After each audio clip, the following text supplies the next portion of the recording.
From The National, this is Trending Middle East. I'm Ban Barqawi. It's Wednesday, March 19th. Here are today's headlines.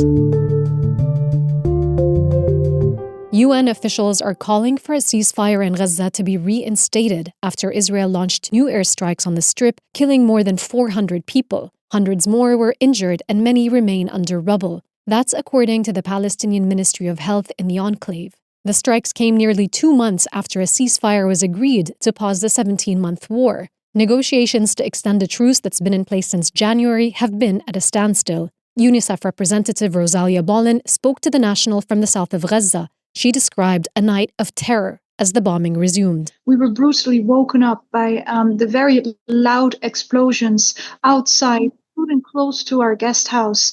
People shouting outside, screaming for help.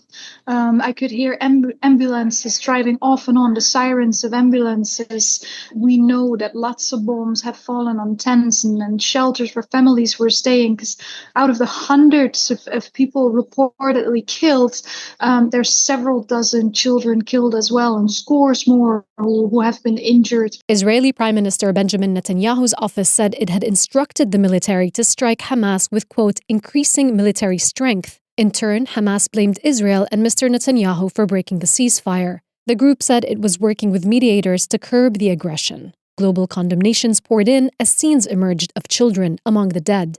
The Israeli army has issued new evacuation orders in areas it described as dangerous combat zones. This comes after Palestinians in Gaza began returning to their homes during the truce. It's really heartbreaking. Children in Gaza are just worn out physically, mentally.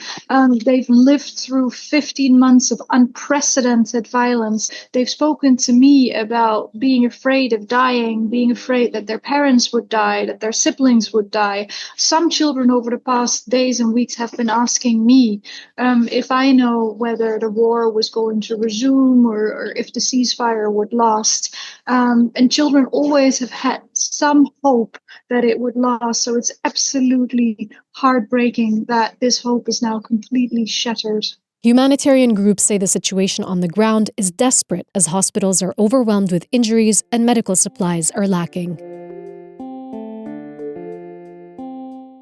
A group of lawyers and legal organizations have formed a global coalition to pursue Israeli soldiers in courts. An initiative, Global 195, will seek the arrest and prosecution of high-ranking Israeli military officials who allegedly committed war crimes and crimes against humanity. This includes dual nationals. Under the campaign, the group plans to file criminal complaints and investigate Israeli war crimes privately in courts around the world. The National's Lemma Shehadi reports. It is being spearheaded by the UK-based legal charity International Centre for Justice for Palestinians, led by solicitor Tayyab Ali, and will bring in lawyers from Malaysia, Turkey, Norway, Canada, Bosnia, and the UK. They will draw on alleged war crimes compiled in a shared library of evidence by the ICJP. Mr. Ali told The National that he believed that Western states had failed to investigate and prosecute Israeli war crimes and were neglecting their duties towards the ICC.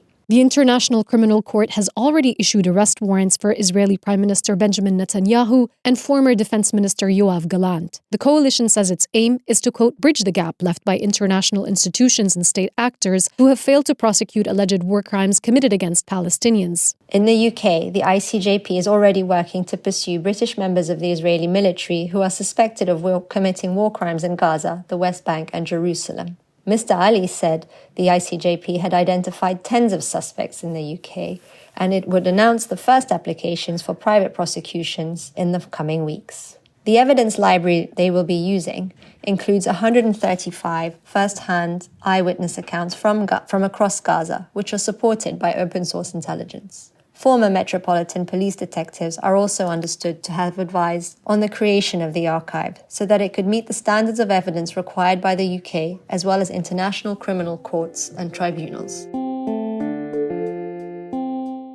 Iran cannot be sidelined in the quest for stability and peace in the region, officials said during the Raisina Dialogue in New Delhi.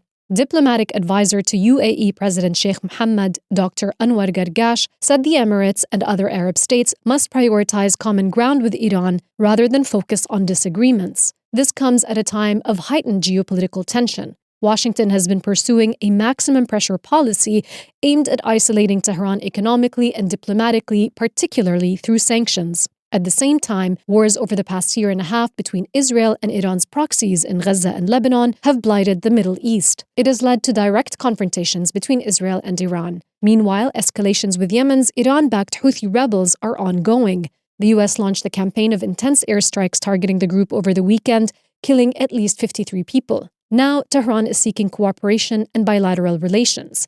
That's what Iranian government advisor Sayed Mohammad Kazem Sajjadpour told a panel moderated by the National at the Raisina Dialogue.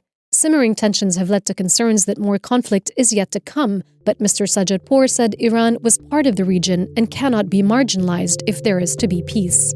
That's all for this morning's headlines. You can get these stories and follow live updates at our site. Dan Barqawi, The National.